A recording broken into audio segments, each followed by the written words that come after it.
Most welcome everyone. कैसे हैं आप लोग? मजे में हैं? चलिए स्वस्थ रहिए और मस्त रहिए और केमिस्ट्री को एंजॉय पूर्वक पढ़िए, मानव लेकर के पढ़िए, मजे में पढ़िए, है ना? देखो बेटा, आज फिर हम लोगों की मुलाकात एक बेहतरीन वीडियो के साथ हो रही है। आज हम लोग चर्चा किस पर करेंगे? न्यूक्लिक अम्ल पर करेंगे। क्लियर? न्यूक्लिक अम्ल क्या होता है, इस पर चर्चा होगी। और न्यूक्लिक अम्ल किन किन चीजों से मिलकर बना होता है, उसके कॉन्स्टिट्यूएंट क्या होते हैं, इस पर हमारी आपकी चर्चा चलेगी। क्लियर? तो बहुत ही बेहतरीन वीडियो है। आप लोग खूब दम लगा करके इसको पढ़िएगा और बोर्ड की तैयारी ढंग से करिए, क्योंकि इस चैप्टर से बेहतरीन बेहतरीन क्वेश्चन आते हैं। जो भी क्वेश्चन अच्छे होंगे, सारे क्वेश्चन को मैं आपको बताता चलूंगा कि ये क्वेश्चन बोर्ड में इतने नंबर में आते हैं, ऐसे आते हैं, और इनको लिखना कैसे है, ये सारी चीजें आपको बताते चले। तो देखो बेटा, यहां पर क्या है? न्यूक्लिक अम्ल शब्द क्या है? न्यूक्लिक अम्ल। न्यूक्लिक अम्ल क्या होता है, जरा ध्यान दो। एक एक पॉइंट ध्यान से समझिएगा। न्यूक्लिक अम्ल का इंट्रोडक्शन, इसका परिचय। देखो नंबर एक क्या है? यह है एक महत्वपूर्ण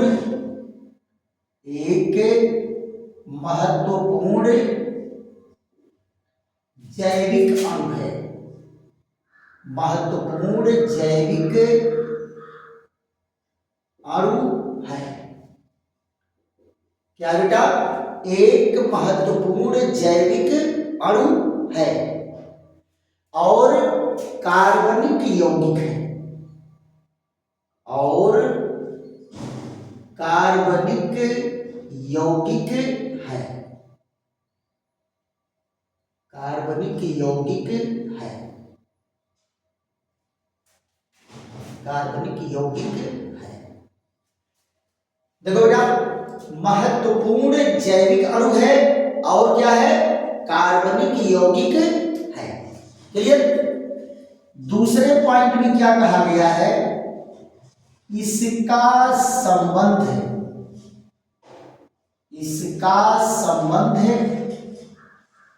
कोशिका के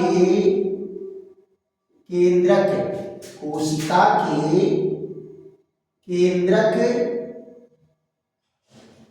से होता है। कोशिका के केंद्रक से होता है। इसीलिए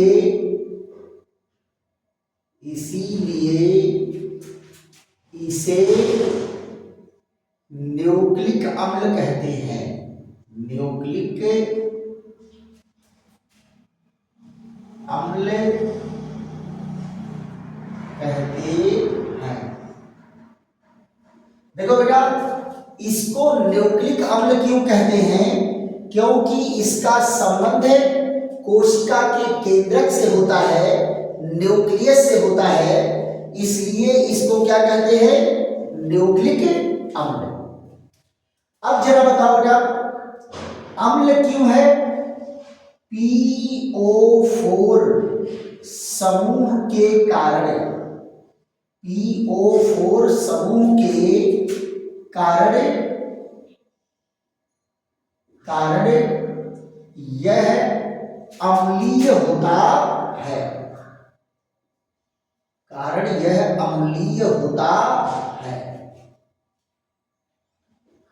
देखो बेटा, अम्ल क्यों नाम पड़ा? न्यूक्लियस में होने का तो न्यूक्लिक नाम हो गया, और फास्फेट समूह के कारण इसमें अम्लीय गुण होता है, इसलिए इसको न्यूक्लिक अम्ल कहते हैं। यहां देखो चौथे पॉइंट में क्या कहा गया? दो न्यूक्लिक अम्ल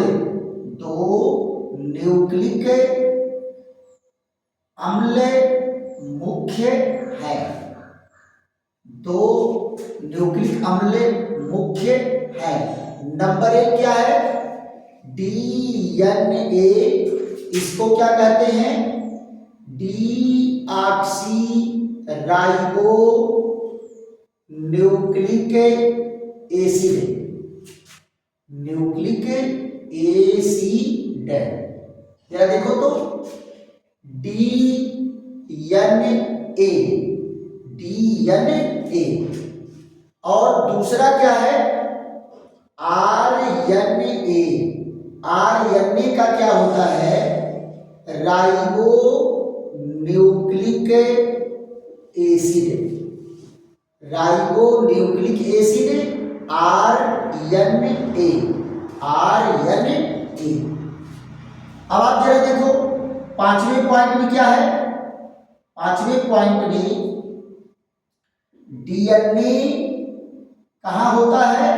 कोशिका के केंद्रक में, कोशिका के केंद्रक में, कोशिका के केंद्रक में होता है, कोशिका के केंद्रक में होता है। और RNA कोशिका के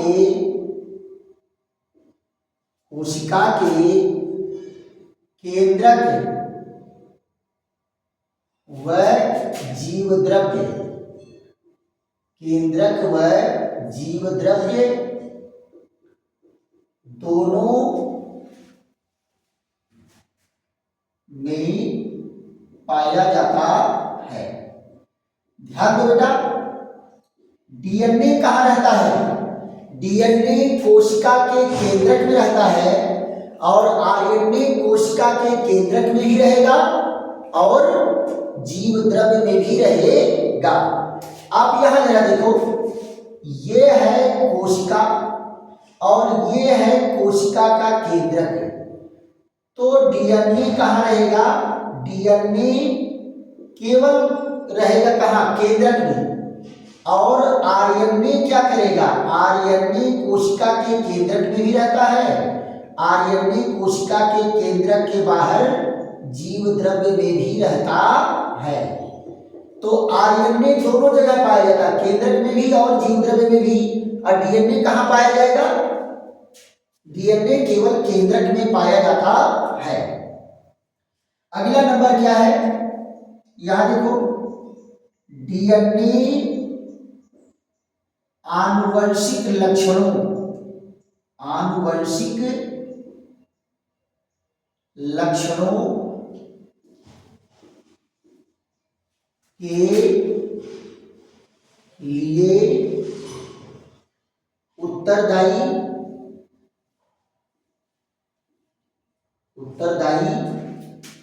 है तथा कोशिका के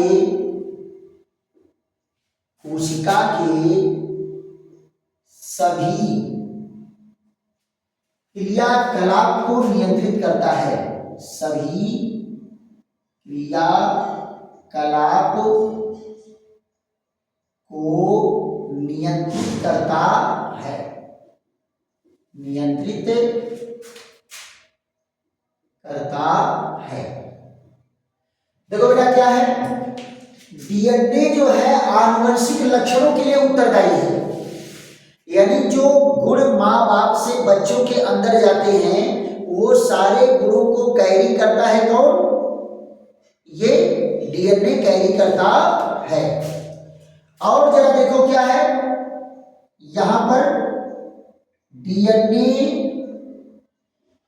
गुणसूत्र, DNA गुणसूत्र व जीन के निर्माण में भाग लेता है, निर्माण में भाग लेता है, निर्माण में भाग लेता है। यानी DNA से ही क्या बनते हैं? गुणसूत्र बनते हैं और जीन्स बनते हैं। और यही गुणसूत्र और जीन्स हेरिडिटरी कैरेक्टर को कैरी करके ले जाते हैं, एक पीढ़ी से दूसरी पीढ़ी तक ले जाते हैं।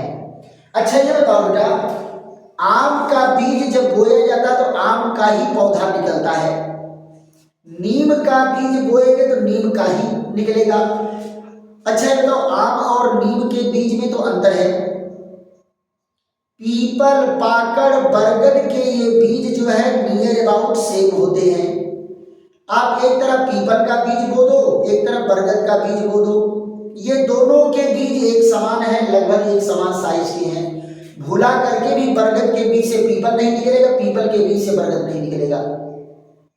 आखिर कोई तो है जो इसको कंट्रोल कर रहा है, तो इसको कौन कंट्रोल करते हैं? डीएनए। कौन कंट्रोल करता है? डीएनए। कैसे कंट्रोल करता है? गुणसूत्र का निर्माण करके और जीन्स का निर्माण करके। क्यों? क्योंकि सिद्धांत चलता है एक जीन्स एक कैरेक्टर, एक जीन्स एक कैरेक्टर का चलता है। क्लियर? यहां मेरा देखो अगले पॉइंट में क्या कहा गया, आरएनए प्रोटीन के निर्माण में भाग लेता है। प्रोटीन के निर्माण में भाग लेता है, प्रोटीन के निर्माण में भाग लेता है और सूक्ष्म जीवों में आनुवंशिक पदार्थ, सूक्ष्म जीवों में आनुवंशिक पदार्थ का कार्य करता है, का कार्य करता है। जरा ध्यान दो बेटा, ये क्या करेगा? जैसे हम लोगों के शरीर में ये प्रोटीन का निर्माण करेगा। किसका निर्माण करेगा? प्रोटीन का निर्माण करेगा। और जो सूक्ष्म जीव है, तमाम बैक्टीरिया है, वायरस है, इसमें ये आनुवंशिक पदार्थ के रूप में भी कार्य करता है। अच्छा ये बताओ, अभी जल्दी ही एक वायरस हम लोगों को तहलका मचा के गया है, कोरोना, है ना? कोरोना क्या था? आरएनए वेरिएंट था। उसका आनुवंशिक मटेरियल क्या था? आरएनए था, डीएनए नहीं था। तो सूक्ष्म जीवों में ये कार्य करता है। तो ये बेटा क्या है, 5-7.8 पॉइंट में ये न्यूक्लिक अम्ल का परिचय है। पक्का? अब जरा यहां देखो, न्यूक्लिक अम्लों के कितने भाग होते हैं, यानी इसके कॉन्स्टिट्यूएंट क्या होते हैं, घटक क्या होते हैं। यहां जरा देखो क्या कहेंगे, न्यूक्लिक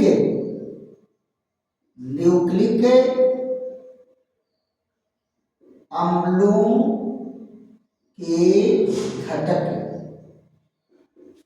न्यूक्लिक अम्लों के घटक। तो यहां पर क्या होगा, ये होता है constitution of nucleic acid, constitution of nucleic acid.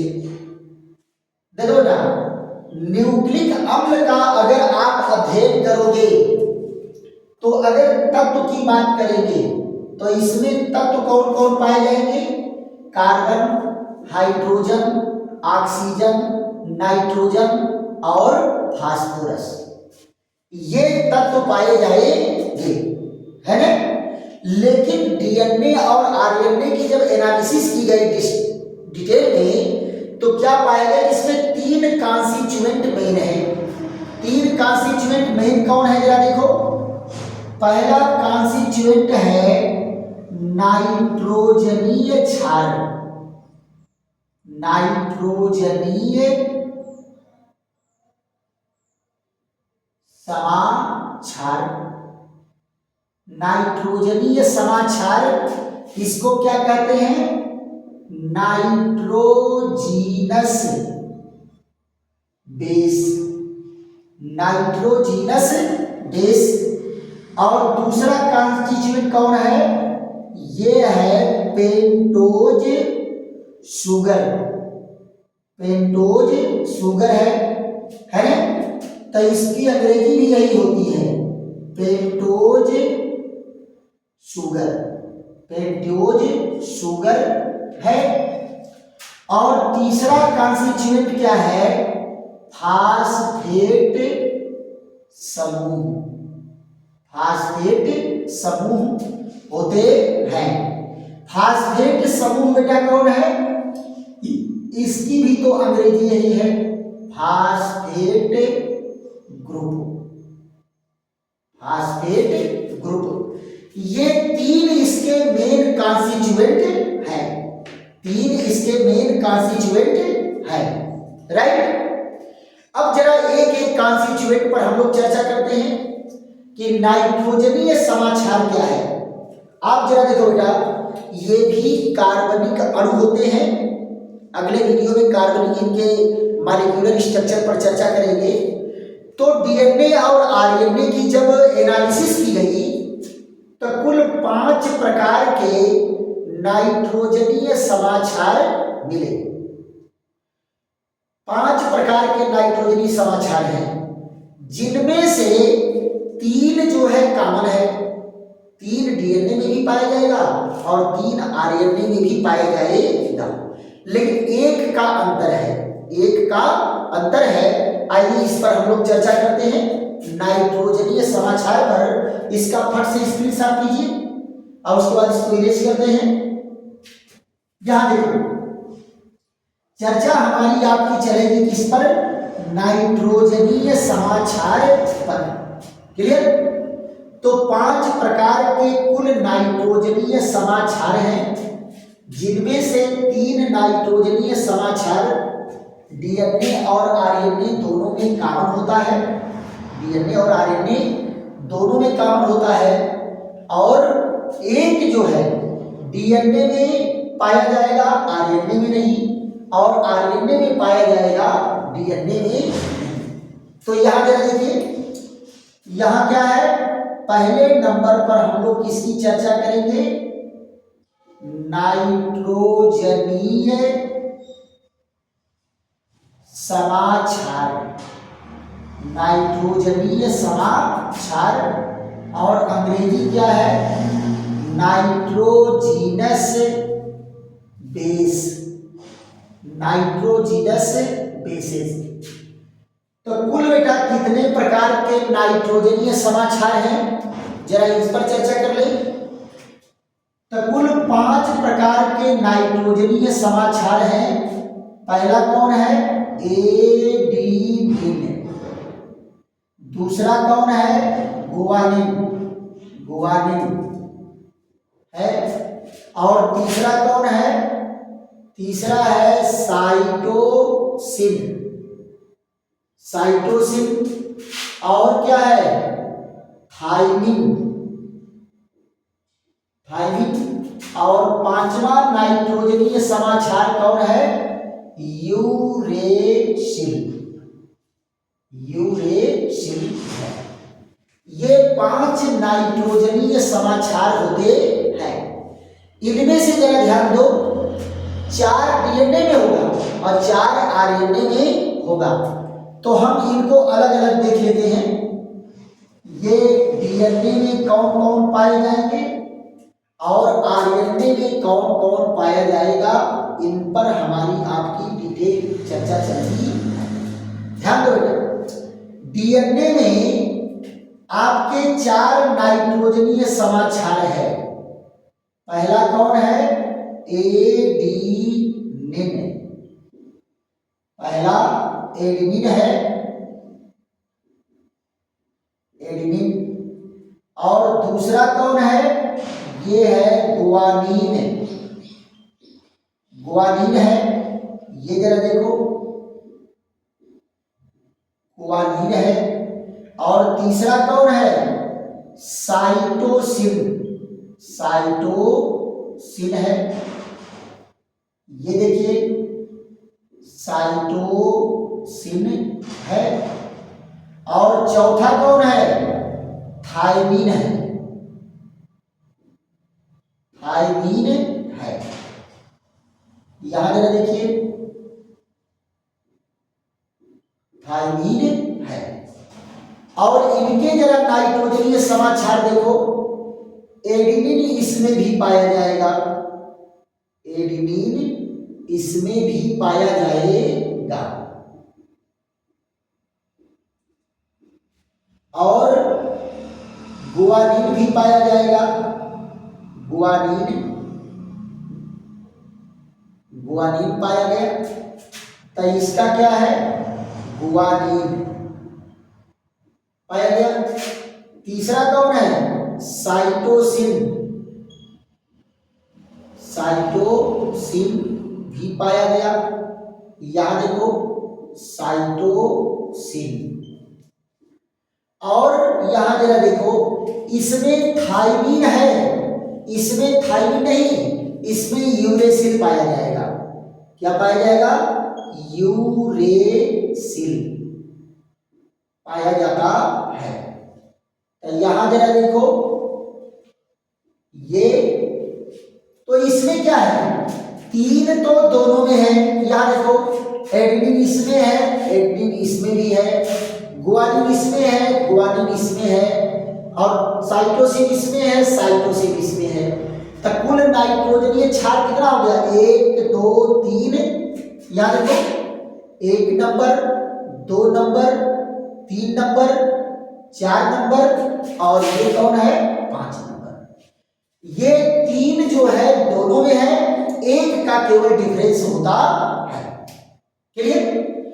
अब यहां जरा देखो, अगला पॉइंट हमारी आपकी चर्चा दूसरे पर क्या है, पेंटोज शुगर, पेंटोज शुगर पर चर्चा करेंगे। तो पेंटोज शुगर की अंग्रेजी में बेटा क्या होती है, पेंटोज शुगर। ये देखिए पेंटोज शुगर। तो दो प्रकार के पेंटोज शुगर पाए जाते हैं। देखो 2 प्रकार के पेंटोज शुगर कहाँ है, ये 2 पंच कार्बनीय, 2 पंच कार्बनीय शर्करा पाए जाते हैं, पाए जाते हैं। 2 पंच कार्बनीय शर्करा पाए जाएंगे। यहां देखो पहला जो है डीएनए में कौन पाया जाता है, डीएनए में पाया जाएगा एक शर्करा डीएनए में और एक शर्करा आरएनए में पाया जाएगा।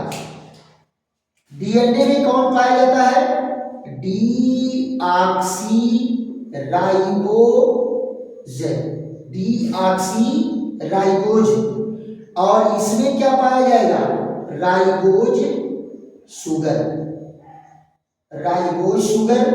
और इसमें क्या पाया गया, डीऑक्सीराइबोज शुगर। क्लियर।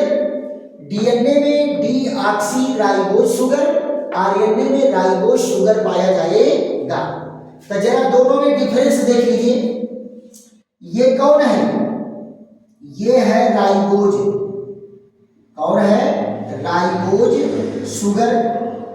तो राइबोज शुगर का स्ट्रक्चर कैसे होता है, ये देखिए 5 कार्बन का शर्करा ऐसे बनता है। ये देखो 5 कार्बन का शर्करा, 1 2 3 4। यहां देखो ये है OH, H, यहाँ OH, और ये यहां देखो H OH, ये क्या है H और CH2OH। अब देखो कार्बन का नंबरिंग कैसे है, carbon number 1, carbon number 2, carbon number 3, carbon number 4, carbon number 5। 5 carbon का ये शर्करा है। ये किसमें पाया जाएगा, आरएनए में पाया जाएगा। किसमें पाया जाएगा, आरएनए में। राइबोज शर्करा कहाँ पाया जाएगा, आरएनए में पाया जाएगा। कहाँ पाया जाएगा, आरएनए में। और यहां जरा देखो डीऑक्सीराइबोज,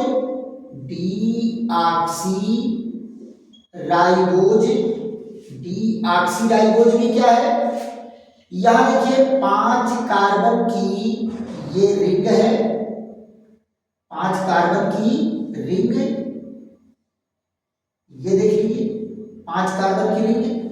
यहां ऑक्सीजन 1 2 3 4। यहां देखो OH H। अब देखो डीऑक्सी का मतलब क्या है कि ऑक्सीजन नहीं है। डीऑक्सी का मतलब क्या है कि ऑक्सीजन नहीं है। तो कहां ऑक्सीजन निकला है? कार्बन नंबर 2 का ऑक्सीजन। कार्बन नंबर 2 का ऑक्सीजन गायब, केवल हाइड्रोजन होता है।